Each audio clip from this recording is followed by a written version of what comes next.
രണ്ട് വാക്യശലങ്ങൾ ഞാൻ വായിപ്പാനായിട്ട് ആഗ്രഹിക്കുന്നു.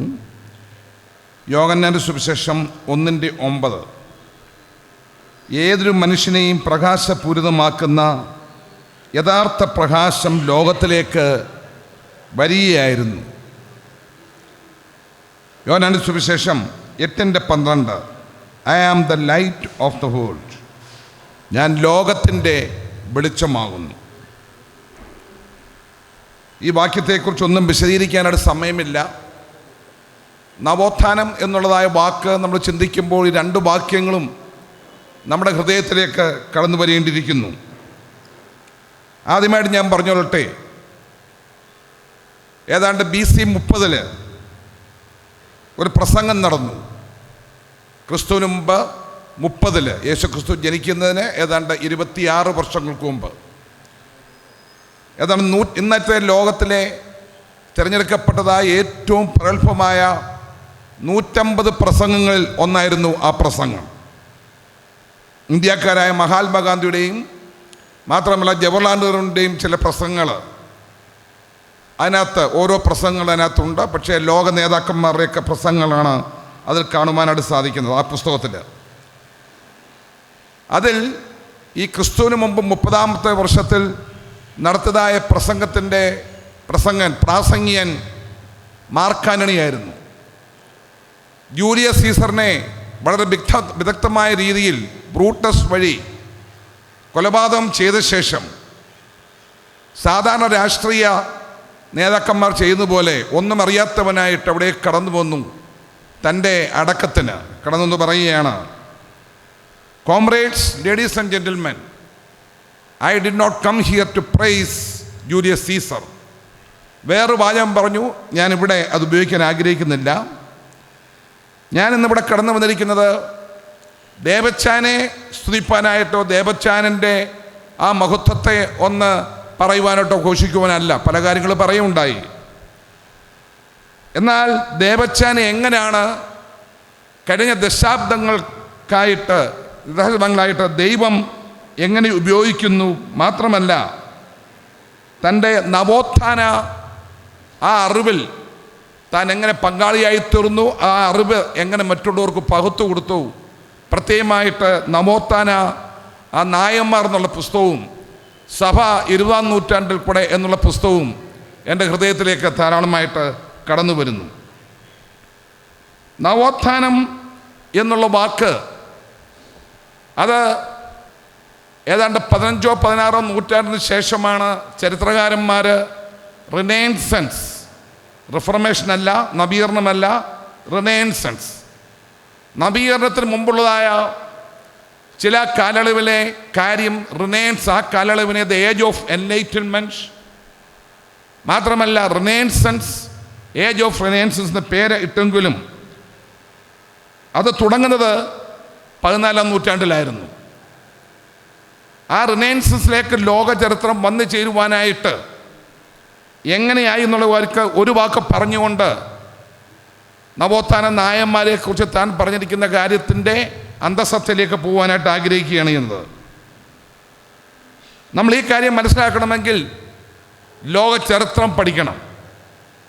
ലോക ചരിത്രത്തിൽ ദേവച്ചാൻ ഉണ്ടായിരുന്നതായ അപകടമായ ആ അറിവ് ആണ് സഭ 20ാം നൂറ്റാണ്ടിൽ എന്നുള്ള പുസ്തകത്തിൽ പ്രതിഫലിച്ചിരിക്കുന്നത്.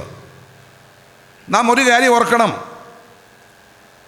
വേദപുസ്തകം തന്നെ ഒരു പാരലൽ ലോ ചരിത്രമാണ്. ചരിത്രത്തെ 3 തരത്തിൽ ചരിത്രകാരന്മാർ തിരിച്ചിട്ടുണ്ട്. ദ പ്രീ ഹിസ്റ്റോറിക് ഏജ്, ചരിത്രാതീത കാലം. ചരിത്രാതീത കാലം എന്ന് പറഞ്ഞാൽ യാതൊരു വിധത്തിലും അല്ലെങ്കിൽ ഏതെങ്കിലും ചരിത്രകാര്യങ്ങൾ ഏതെങ്കിലും ഗുഹകളിലോ പാറകളിലോ കൊറിയിട്ട് വെക്കാതെ മനുഷ്യൻ്റെ സംസാരത്തിൽ കൂടെ അല്ലെങ്കിൽ ആ വാമൊഴിയാൽ ട്രാൻസ്ഫോം ചെയ്യപ്പെട്ട കാലം. അത് കഴിഞ്ഞ ശേഷം ചരിത്രകാലം, അത് കഴിഞ്ഞ ശേഷം ആധുനിക കാലം. ഈ ചരിത്രകാലം ഇന്നൊരു അത്യാധുനിക കാലത്തിൽ കൂടെയാണ് നമ്മൾ കടന്നു പോകുന്നത്. ഈ ചരിത്രകാലത്തിലെയും ആധുനിക ചരിത്രകാലത്തെയും അന്നത്തെ ആ യഥാർത്ഥ ചരിത്രകാരന്മാർ ജവഹർലാൽ നെഹ്റുവിനെ പോലുള്ളതായ ഗ്ലിംസസ് ഓഫ് വേൾഡ് ഹിസ്റ്ററി എഴുതായ ചരിത്രകാരൻ, ലോകപ്രശസ്തരായ അനേക ചരിത്രകാരന്മാർ ചരിത്രാതീത കാലത്തെക്കുറിച്ച് അഭ്യൂഹങ്ങൾ മാത്രം പറയുമ്പോൾ നമ്മുടെ വചനത്തിൽ മാത്രമേ ഉൽപ്പത്തി പുസ്തകം 1-ാം അധ്യായം തൊട്ട് 10-ാം അധ്യായത്ത് വരെ ചരിത്രാതീത കാലത്തെ മെൻഷൻ ചെയ്തിട്ടുള്ളൂ. അവരും എടുക്കുന്നത് ആ സ്രോതസ്സിൽ നിന്നാണ് എടുക്കുന്നത്. അപ്പോൾ ഞാനവിടെ പറയാൻ ആഗ്രഹിക്കുന്നത്, ബൈബിളിൽ വേദപുസ്തകത്തിൽ ചരിത്രാതീത കാലത്തെക്കുറിച്ചും ചരിത്രകാലത്തെക്കുറിച്ചും അതിനുശേഷം 1453 മുതൽ തുടങ്ങിയതായ ആധുനിക കാലത്തെക്കുറിച്ചും മാത്രമല്ല ഇന്നത്തെ അത്യാധുനിക കാലത്തെക്കുറിച്ചും ഒന്നുകിൽ ചരിത്രമായിട്ടോ അല്ലെങ്കിൽ പ്രവചനങ്ങളായിട്ടോ, പ്രവചനങ്ങളെന്ന് പറഞ്ഞാൽ ചരിത്രമായി തീർന്നതായ വചനം പ്രവചനങ്ങളായിട്ടോ രേഖപ്പെടുത്തിയിട്ടുള്ളൂ. അതിനൊന്നും വിശദീകരിക്കാനായിട്ട് ഞാൻ സമയമില്ല. ഇപ്പോൾ ഇവിടെ ആരാണ്ട് പറയുണ്ടായി, ഒരു സൗരം പറയുണ്ടായി, അത് ആ സഭയുടെ ഇരുണ്ട കാലം തുടങ്ങുന്നത് BC അല്ലെങ്കിൽ AD 4-ാം നൂറ്റാണ്ടോട്ടൊന്ന് ആണെന്നാണ് യഥാർത്ഥ ചരിത്ര വീക്ഷണം ചെയ്യുന്നവർ മനസ്സിലാക്കുവാനായിട്ട് സാധിക്കുന്നത്. AD ഏതാണ്ട് 606 തൊട്ടാണ് സഭയുടെ ഇരുണ്ട കാലം തുടങ്ങുന്നത്. 4-5 കാലയളവിൽ പിന്നെയും ചില വെളിച്ചമുണ്ടായിരുന്നു, വചനത്തിന് സ്ഥാനമുണ്ടായിരുന്നു, ഉപദേശത്തിന് സ്ഥാനമുണ്ടായിരുന്നു. എന്നാൽ AD 606 റോമൻ കത്തോലിക് സഭ ബോണിഫേസ് മൂന്നാമനെ ആഗോള ബിഷപ്പായിട്ട് വാഴിക്കുകയുണ്ടായി. ഈ മഹാൻ ചെയ്തെന്നറിയാമോ? അദ്ദേഹത്തിൻ്റെ നേതൃത്വത്തിലാണ് സഭ ഇരുണ്ടുപോയത്. ഞാൻ ലോകം എങ്ങനെ ഇരുണ്ടുപോയി ഉള്ളതിലേക്ക് കടന്നു വരികയാണ്. ആ നിലയിൽ സഭ അന്ധകാരചിത്വ യുഗത്തിലേക്ക് മാറുകയുണ്ടായി. ഏതാണ്ട് AD 1517 ഒക്ടോബർ 17-ാം തീയതി വരെ ചരിത്രത്തിൽ രേഖപ്പെടുത്തിയിട്ടുണ്ട്. ആ നിലയിൽ അന്ധകാര യുഗത്തിലേക്ക് പോയപ്പോൾ സഭ അന്ധകാരത്തിലേക്ക് പോയി. അവിടെ ദൈവവചനത്തിന് യാതൊരു സ്ഥാനവുമില്ല. വേദപുസ്തകം തലയണ കീഴിൽ പോലില്ലാത്ത കാലം. അത് പോപ്പന്മാരും പാതിരിമാരും മാത്രം വായിക്കുന്നൊരു ഗ്രന്ഥമായിട്ട് ഇരുന്ന കാലത്ത് ദൈവസഭയിൽ യഥാർത്ഥ ഉപദേശം, വെളിച്ചം, ക്രിസ്തുവിനോ ക്രിസ്തുവിൻ്റെ വചനത്തിനോ ആ വെളിച്ചത്തിന് യാതൊരു സ്ഥാനവും അവിടെ കൊടുക്കുന്നില്ല. അങ്ങനെയാണ് ഇന്നും അന്ധമായിട്ട് പലരും ആചരിക്കുന്നതായ മരണാനന്ത ശുദ്ധീകരണം, പർഗേറ്ററി, ശിശു സ്നാനം, മറിയ ആരാധന, വിഗ്രഹ ആരാധന, അതുപോലെ തന്നെ റെലിക്സ് അല്ലെങ്കിൽ അവശിഷ്ടങ്ങളെ ആരാധിക്കുക, കുംഭസാരം, മെഴുകുതിരി കത്തിക്കുക, മാത്രമല്ല അതുപോലെ തന്നെ ധൂപക്കുറ്റികൾ പോയിക്കുക. ഇതെല്ലാം തന്നെ റോമൻ പേഗൻ മതത്തിൽ നിന്നും കടമെടുത്ത് ക്രിസ്തീയ സഭയിൽ കൊണ്ടുവന്നു. പ്രാകൃത മതത്തിൽ നിന്നും, ബാബിലോണിയ, റോമ, ഗ്രീക്ക് മതങ്ങളിൽ നിന്നും അവ സഭയിൽ കൊണ്ടുവന്നിട്ട് പഠിപ്പിച്ചു. സഭയിൽ കൊണ്ടുവന്ന് നാട്ടി ഈ പോപ്പന്മാരും അന്നത്തെ സഭയുടെ ലീഡേഴ്സ് എന്ന് പറയുന്നവരും അങ്ങനെ മുന്നോട്ട് പോയി. ആ നിലയിൽ സഭ ഇരുണ്ടുപോയി. നമ്മളെ ക്രിസ്മസ് ഒക്കെ എല്ലാവരും ആലോചിക്കാറുണ്ട്, ക്രിസ്മസ് കേക്കും കട്ട് ചെയ്യാറുണ്ട്. ഇതിൻ്റെ പിമ്പിലൊക്കെ ഉള്ളതായ പ്രാകൃത ചരിത്രം നമ്മൾ മനസ്സിലാക്കണം. ക്രിസ്മസ് എന്ന് പറഞ്ഞാൽ തമ്മൂസിൻ്റെയും സെമരാമിസിൻ്റെയും ബാബിലോണിയ ദേവതകളായിരുന്നായ പുത്രൻ തമ്മൂസ് അല്ലെങ്കിൽ ബാബിലോണിയ ദേവനായിരുന്നതായ ആ തമ്മൂസിൻ്റെ ജനന ദിവസത്തെ എടുത്താണ് വാഴ്ത്തി അനുഗ്രഹിച്ച് ക്രിസ്മസ് ആയിട്ട് എല്ലാ ഡിസംബർ 25-ാം തീയതിയും നമ്മളിന്ന് നമ്മുടെ ചുറ്റുമുള്ള നമ്മൾ അതിനകത്ത് കടന്നു പോയതിനെയും നമ്മളൊക്കെ വേർപെട്ടവരാണ്. അതുമാത്രമല്ല ഇഷ്ടാർ ദേവതയുടെ ജന്മദിവസം എടുത്തിട്ട് അല്ലെങ്കിൽ ഇഷ്ടാർ ദേവതയുടെ പേരിലാണ് ഈസ്റ്റർ, യേശുക്രിസ്തുവിൻ്റെ ഉയർത്തെഴുന്നേൽപ്പ്. ഞാൻ പറഞ്ഞോട്ടെ, KJV ബൈബിളിൽ പോലും അപ്പോസ്തല പ്രവർത്തികളിലാണെങ്കിൽ അവിടെ പാസ് ഓവറിന് പെസഹായ്ക്ക് ഈസ്റ്റർ എന്നാണ് ഇട്ടിരിക്കുന്നത്. പസോവർ അത് തന്നെ ഇട്ടിരിക്കുന്നത്. അപ്പം സഭ ഇരുണ്ടുപോയി. ഇനി ഞാൻ ഒരു കാര്യം പറഞ്ഞോട്ടെ, ഈ കാര്യങ്ങളൊക്കെ ഞാൻ പഠിച്ചത് കേവലം ചരിത്ര പുസ്തകങ്ങൾ വായിച്ചല്ല, വേൾഡ് ഹിസ്റ്ററി എൻ്റെ അക്കാഡമിക് ജീവിതത്തിലൊരു പ്രധാനപ്പെട്ട പുസ്തകമായിരുന്നു. ലോക ചരിത്രം. അതിനോട് ചേർന്ന് ഏറ്റവും വലിയ മഹാന്മാരായ പുസ്തകങ്ങൾ വായിക്കണമെന്ന് ബോംബെ യൂണിവേഴ്സിറ്റിയിൽ എൻ്റെ പ്രൊഫസേഴ്സ് എന്നെ അഡ്വൈസ് ചെയ്തു. അങ്ങനെയുള്ള പുസ്തകങ്ങൾ വായിച്ചപ്പോൾ അവരുടെ അഭിപ്രായം പറയുകയാണ്, സഭാചരിത്രം പഠിക്കണമെങ്കിൽ അങ്ങനെയുള്ളവരുടെ പുസ്തകത്തിലേക്ക് പോയേണ്ടിയിരിക്കുന്നു. ജവഹർലാൽ നെഹ്റു അധികമൊന്നും എഴുതിയിട്ടില്ലെങ്കിലും മാത്രമല്ല, ലോക അല്ലെങ്കിൽ വിശ്വപ്രസിദ്ധരായ ചരിത്രന്മാർ, ബിൽ ഡുറാൻഡ് ഇതുപോലുള്ള ചരിത്രകാരന്മാർ പറഞ്ഞിരിക്കുന്നത്, സഭയുടെ ഇരുണ്ട കാലം, the dark age of the church is equal to the dark age of the world. വിശ്വാസികളല്ല, അവിശ്വാസികളോട് പറഞ്ഞിരിക്കുന്നത്, ലോകം തന്നെ ഇരുളിലേക്ക് പോയി ഉണ്ടായി.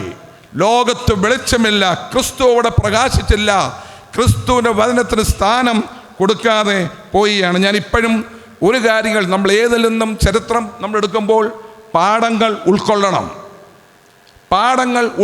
ഞാൻ വിശ്വസിക്കുന്നു, പല സഭകളിൽ നിന്നുള്ളവരോട് വന്നിട്ടുണ്ട്, പലരും സഭാ നേതാക്കന്മാർ ഇത് കേൾക്കുന്നുണ്ട്, ആഗമൻ മീഡിയയിൽ കൂടെ കേൾക്കുന്നുണ്ട്.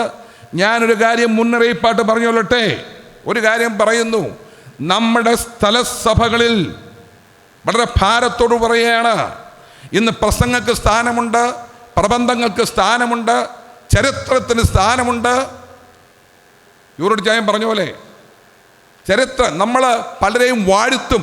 നമ്മുടെ പൂർവ്വപിതാക്കന്മാരെ, ഞാനൊരു കല്ലിശ്ശേരിക്കാരനാ, ഞാനും പല ചരിത്രങ്ങളൊക്കെ ഇങ്ങനെ പറയാറ്. ഞാൻ ബാബുചാനോട് കൂടുമ്പോൾ ചിലത് പറഞ്ഞ് ഞങ്ങൾ വടക്കും കൂടാറുണ്ട്.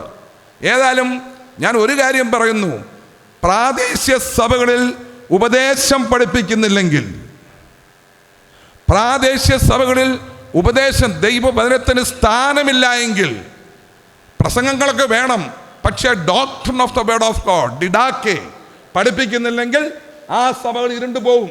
സമ്മതിക്കുന്നു അച്ഛാ? സമ്മതിക്കുന്നോ? ബാബുച്ചാൻ എന്തോ പറയുന്നു? ആ സഭകൾ ഇരുണ്ടു പോകും. അതിൻ്റെ ഭാവി, പണ്ട് ജോർജ് ജോഷി എല്ലാവരും കൂടെ സമ്മേളനം വിളിച്ചുകൂട്ടി ചോദിക്കുകയുണ്ടായി, ബ്രദർ, സഭകൾക്ക് ഭാവിയുണ്ടോ? ഉണ്ട്. എവിടെ? വചനത്തിന് സ്ഥാനം കൊടുക്കുകയാണെങ്കിൽ, ഉപദേശത്തിന് സ്ഥാനം കൊടുക്കുകയാണെങ്കിൽ. ഇതാണെന്ന് സംഭവിച്ചത്. എന്നാൽ ഞാൻ മുന്നോട്ട് പോട്ടെ. അത് കഴിഞ്ഞ ശേഷം ഏതാണ്ട് 14 ദൈവം പ്രവർത്തിക്കും. എവിടെ മനുഷ്യൻ പ്രവർത്തിക്കേണ്ട സ്ഥാനത്ത് മനുഷ്യൻ പ്രവർത്തിച്ചില്ലെങ്കിൽ, ദൈവമക്കൾ പ്രവർത്തിക്കേണ്ട സ്ഥാനത്ത് ദൈവ പ്രവർത്തിച്ചില്ലെങ്കിൽ, ഗോഡ്സ് ഇൻ്റർവെൻഷൻസ് എന്ന് പറയും ചരിത്രത്തിൽ. The intervention of God in the world history. ഒരു പുസ്തകം എഴുതാനുള്ള എല്ലാ കാര്യങ്ങളും എൻ്റെ മനോമുഖരത്തിൽ അടങ്ങിക്കിടപ്പുണ്ട്. പക്ഷേ അത് എഴുതാനുള്ള ഭാഷയില്ല. മലയാളം എഴുതി കഴിഞ്ഞാൽ ആരും വായിക്കത്തില്ല കേട്ടോ. എൻ്റെ അമ്മായിപ്പം പണ്ട് പറഞ്ഞു, ഇനി മേലെ മലയാളം എഴുതി വെക്കരുതെന്ന്. കാരണം വായിച്ചാൽ ആർക്കും മനസ്സിലാവത്തില്ല.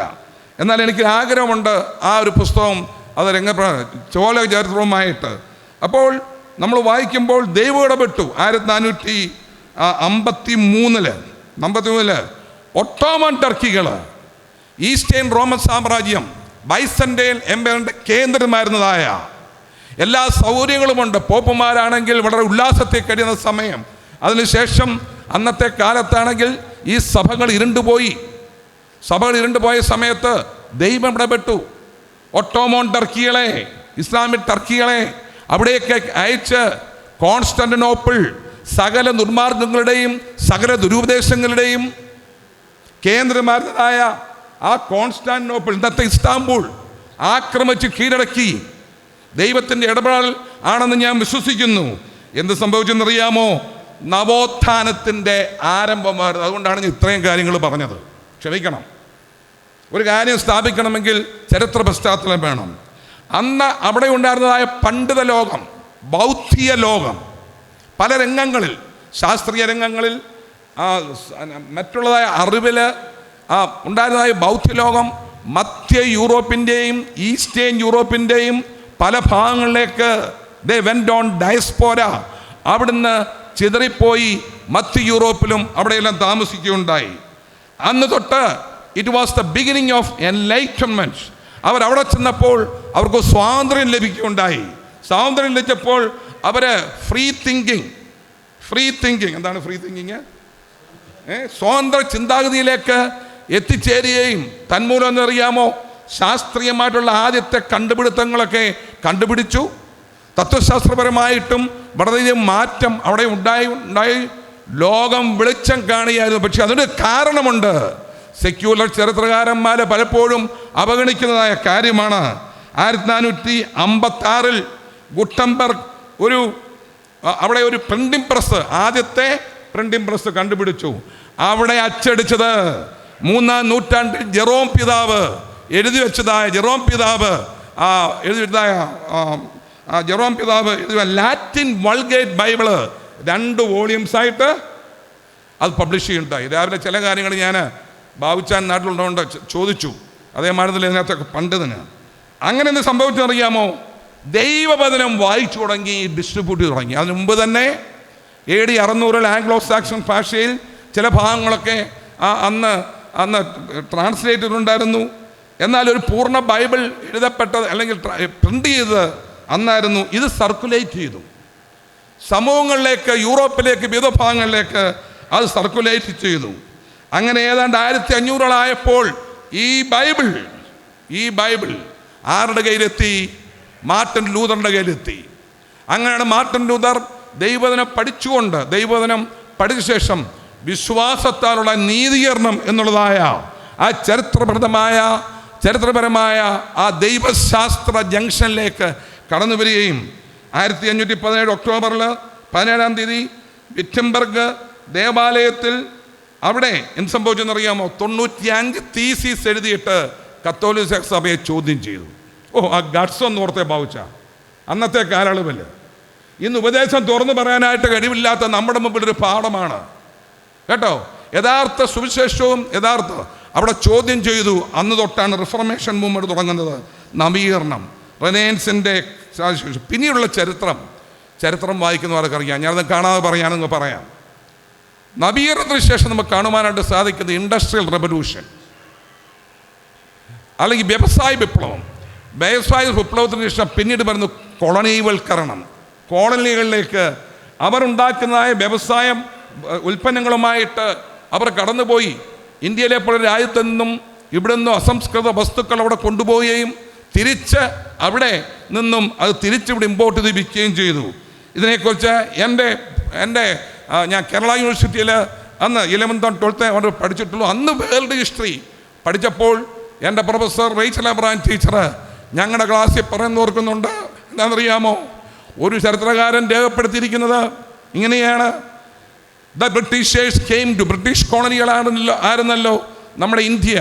The Britishers came to India in their left hands, in the right hand with the Bible and the left hand with the sword. എന്നിട്ട് അർത്ഥം എന്നറിയാമോ? സമയമില്ല, നിർത്താനായിട്ട് പോവുകയാണ്.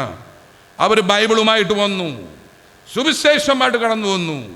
വില്യം ഗേറി വെസ്റ്റ് ബംഗാളിൽ വന്ന ശേഷം 34 ഭാഷകളിൽ ബൈബിൾ ട്രാൻസ്ലേറ്റ് ചെയ്ത് പബ്ലിഷ് ചെയ്തു. തനിക്കൊരു പ്രിന്റിംഗ് പ്രസ് ഉണ്ടായിരുന്നു. അതുപോലെ ധാരാളം മിഷണറി വര്യന്മാർ ഇന്ത്യയിലേക്ക് കടന്നു വന്നു. ഞാനൊരു കാര്യം പറയട്ടെ, ചരിത്രം ഒന്ന് ആറ്റിക്കുറിക്ക് നോക്കിക്കഴിഞ്ഞാൽ ഇന്ത്യ വെളിച്ചം കാണുന്ന, ഇരുണ്ട രാജ്യമായിരുന്ന ഇന്ത്യ, വിഗ്രഹാരാധനയുടെ ഇന്ത്യ വെളിച്ചം കാണുന്നത് ഈ മിഷണറിമാരുടെ പ്രവർത്തനം കൊണ്ടാണ്. ഞാൻ അത്രയും ഇന്ത്യയെക്കുറിച്ച് പറഞ്ഞുകൊണ്ട് കേരളത്തിലെ നവോത്ഥാന നായകന്മാരെക്കുറിച്ച് ആണ് അച്ഛൻ ധാരാളമായിട്ട് എഴുതിയിരിക്കുന്നത്, നവോത്ഥാന നായകന്മാർ എന്നുള്ള പുസ്തകത്തിൽ. എന്നാൽ അതിനു മുമ്പ് ഈ ഭാരതത്തിൻ്റെ നവീകരണത്തെക്കുറിച്ച് ആ 20-ാം നൂറ്റാണ്ട്, സഭ 20-ാം നൂറ്റാണ്ട് എന്നുള്ള പുസ്തകത്തിൽ പരാമർശിച്ചിട്ടുണ്ടെങ്കിലും ഞാൻ ഒരു കാര്യം പറഞ്ഞ് അങ്ങ് അവസാനിക്കുകയാണ്. ഡോക്ടർ പൽപ്പനെക്കുറിച്ചും ശ്രീനാരായണ ഗുരുവിനെക്കുറിച്ചും കുമാരനാശാൻ ഉണ്ടെന്ന് തോന്നുന്നില്ല, കുമാരനാശാന് ഇതുപോലുള്ള പലരെക്കുറിച്ചും താൻ എഴുതിയിട്ടുണ്ട്. അനേക നേതാക്കന്മാരെക്കുറിച്ച് എഴുതിയിട്ടുണ്ട്. അപ്പോൾ ഒരു കാര്യം മനസ്സിലാക്കുന്നത്, അവരുടെ ചരിത്രമൊക്കെ ഞാൻ അവിടെ നിന്നും ഇവിടെ നിന്നുമൊക്കെ കുറേശ്ശെ വായിച്ച ശേഷം എനിക്ക് മനസ്സിലാക്കാനായിട്ട് സാധിക്കുന്നത്, കേരളത്തിൽ ഇന്ത്യയിൽ ദേശീയ ബോധം വരാൻ തന്നെ കാരണം ഈ മിഷണറിമാരുടെ പ്രവർത്തനം കൊണ്ടാണ്. അവർ പള്ളിക്കൂടങ്ങൾ ഉണ്ടാക്കി പഠിപ്പിച്ചത് കൊണ്ടാണ്. എന്നാൽ കേരളത്തിലേക്ക് വരുന്ന സമയത്ത് ഇവരെല്ലാം തന്നെ മിഷണറി സ്കൂളുകളിൽ പഠിക്കുകയുണ്ടായി. പഠിച്ച ശേഷം എന്നറിയാമോ, അവർ ബൈബിൾ പഠിച്ചു. അന്ന് രാവിലെ സമയത്ത് മിഷണറി സ്കൂളുകളിൽ ഇന്നത്തെ പോലെയല്ല, നല്ല വചനം ഘോഷിക്കും. ആ നിലയാണെങ്കിൽ പഠിച്ച ശേഷം ഇവർ ഒരു വിധത്തില്ലെങ്കിൽ മറ്റൊരു വിധത്തിൽ യേശുവിനെ കുറിച്ച് അറിഞ്ഞു. അവർ രക്ഷിക്കപ്പെട്ട് കാണത്തില്ല, പല കാരണങ്ങളുണ്ടായിരുന്നേക്കാം. പക്ഷേ യേശു ക്രിസ്തു ആരാണെന്നുള്ള അറിഞ്ഞു, ബൈബിൾ എന്താണെന്ന് അറിയുകയുണ്ടായി. അതിൻ്റെ ഭാഗമായിട്ടാണ് യേശു ക്രിസ്തു യാതൊരു നവോത്ഥാനത്തെക്കുറിച്ച് താൻ വെളിച്ചം വീശിയോ പ്രസംഗിച്ചോ ആ വെളിച്ചം ക്രൈസ്തവ സമൂഹങ്ങളിലേക്ക് വ്യാപിക്കുകയുണ്ടായി. സോഷ്യോളജി പഠിക്കുന്ന സമയത്ത്, സമൂഹ തത്വശാസ്ത്രം പഠിക്കുന്ന സമയത്ത് അതിനകത്തൊരു പ്രധാനപ്പെട്ട ഒരു സബ്ജക്റ്റും പഠിക്കാനുണ്ട്, സോഷ്യൽ ചേഞ്ചസ്, സാമൂഹിക മാറ്റങ്ങൾ. ലോകത്തിലുള്ളതായ പല ഗോത്രങ്ങൾ എങ്ങനെയാണ് സാമൂഹികമായിട്ട് ഉദ്ധരിക്കപ്പെട്ടത് എന്നുള്ള കാര്യം ഞങ്ങൾക്ക് പഠിക്കണം. അത് ഞാൻ പഠിച്ചത് ബോംബെ യൂണിവേഴ്സിറ്റിയിലാണ്. ഞങ്ങളെ ധാരാബി പോലുള്ളതായ അവിടെയൊക്കെ പറഞ്ഞു വിട്ട ശേഷം പല റിപ്പോർട്ട്സ് ഞങ്ങൾ ഉണ്ടാക്കി കൊടുക്കണം. അപ്പോൾ അങ്ങനെയുള്ള സാമൂഹിക ചേഞ്ചസ് ഓരോ ഗോത്രങ്ങൾ ഓസ്ട്രേലിയയിലും ആഫ്രിക്കയിലും വിവിധ ഭാഗങ്ങൾ നടത്തുന്നുണ്ട്. അങ്ങനെയുള്ളതായ ആ സാമൂഹിക മാറ്റങ്ങൾക്ക് കാരണം ഏതൊരു ഭൂഖണ്ഡത്തും എവിടെയും വിശുദ്ധ ബൈബിളാണ് വെളിച്ചം. The light of the world, Jesus Christ, the word of God which transmits the light of the world. പ്രിയപ്പെട്ടവരെ, ആയതിനാൽ ആരുടെ മുമ്പിലും നമുക്ക് പലരും സമ്മതിക്കത്തില്ല. മിഷണറി സ്കൂളിൽ പഠിച്ചവരൊക്കെ ആണെങ്കിൽ ഇന്ന് ദൈവമില്ലെന്ന് പറയുകയും ക്രിസ്ത്യാനികൾക്കെതിരായിട്ട് കാര്യങ്ങൾ ചെയ്യുകയും ചെയ്യുന്ന വ്യക്തികളാണ്. പ്രത്യേകിച്ച് നോർത്ത് ഈസ്റ്റിൽ ഈ സൗരന്മാരൊക്കെ പോയിട്ടുണ്ടല്ലോ.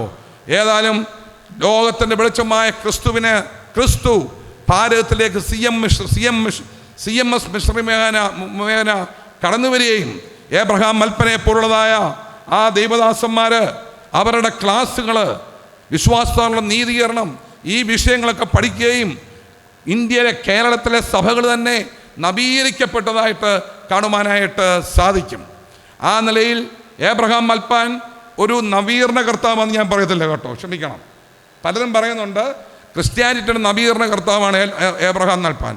ആ നവീകരണ കർത്താവ് എന്ന് പറഞ്ഞത് സാക്ഷാൽ നമ്മുടെ KB സൈമൺ സാറാണെന്ന് ഞാൻ വിശ്വസിക്കുന്നു. മാത്രമല്ല KB സൈമൺ സാറ് ബ്രദറൻ പ്രസ്ഥാനത്തിലെ JN ഡാർബിയുടെ ഒരു റോളും കൊണ്ട് എടുത്ത് ഉപദേശങ്ങൾ പഠിപ്പിക്കുകയുണ്ടായി. ഞാൻ അതുകൊണ്ട് ആ സാമൂഹ്യ പരിഷ്കൃതാക്കളും നവോത്ഥാന നായന്മാരും അവർ പിന്നീട് ആ നിലയിൽ നവോത്ഥാനത്തിന് BR അംബേദ്കർ 3 ദിവസം മുമ്പായിരുന്നല്ലോ അദ്ദേഹത്തിൻ്റെ ആ ജന്മദിനം ആഘോഷിച്ചത്. മാത്രമല്ല അവരെല്ലാം തന്നെ ബൈബിൾ ഉൾക്കൊള്ളുന്നുണ്ട്. ഞാൻ എൻ്റെ മലയാള ഭാഷയൊന്ന് ശരിയാക്കാൻ വേണ്ടി കേട്ടോ, ഞാൻ വായിച്ച പല പുസ്തകങ്ങളുണ്ട്, 2 മൂഴം പല പുസ്തകങ്ങൾ. അതിൽ ഒരു പുസ്തകം ഞാൻ വായിച്ചത് യേശുദേവൻ എന്ന് പറഞ്ഞ KP കേശവൻ സാറിൻ്റെ KP കേശവൻ എൻ്റെ യേശുദേവൻ എന്നുള്ള കൃതിയാണ്. അയ്യോ, നമ്മുടെ ഒറ്റ കമൻറ്റീറിനും 84ാമത്തെ വയസ്സിലാണ് തന്നെ എഴുതിയത്. അന്ധനായ സമയത്താണ് എഴുതിയെന്ന് ജോറി ജോഷി എനിക്ക് പറഞ്ഞു തന്നു. വായിച്ചപ്പോൾ ഇത്രയും താൻ കർത്താവിനെ അംഗീകരിച്ചോ എനിക്ക് അറിഞ്ഞുകൂടാ. ഇത്രയും ഇതുപോലെ ഈ നവോത്ഥാന നായകന്മാരെല്ലാം ഒരു വിധത്തിൽ അല്ലെങ്കിൽ മറ്റൊരു വിധത്തിൽ യേശു ക്രിസ്തുവിനെ അറിയുകയും പലരും ബൈബിൾ വായിക്കുകയും ചെയ്യുന്നവരായിരുന്നു. അതിൻ്റെ ഫലമാണ് നമുക്ക് ഇന്ന് കേരളത്തിൽ ആർജവത്തോടുകൂടി ജനാധിപത്യ മൂല്യമുള്ളതായ ബോധത്തോടി, ദേശീയ ബോധത്തോടി നമുക്ക് ചെയ്യുവാനായിട്ട് കഴിയുന്നത്. ബൈബിൾ അത് മാത്രമാണ് നവോത്ഥാനത്തിന് കാരണമായി തീർന്നത്. അത്